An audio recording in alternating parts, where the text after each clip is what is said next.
भगवान का क्या परिचय है, भगवान को कैसे पहचाना जाए, भगवान कैसा दिखता है, उसका क्या स्वरूप है, क्या आप जानते हैं? शास्त्रों के अनुसार भगवान का असली स्वरूप क्या है? श्रीमद् भागवत का पहला श्लोक हमें यही बताता है।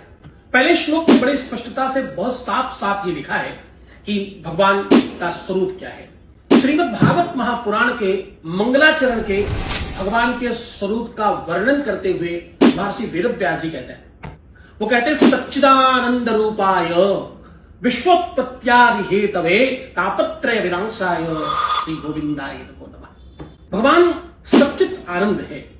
भगवान का रूप तीन तत्व से मिलकर बना है। आइए उसे गहराई से समझें, यह बड़ा अनिवार्य है, बहुत आवश्यक है इसको समझना। पहला है सत्य यानी ट्रुथ। इसका अर्थ है सदैव जो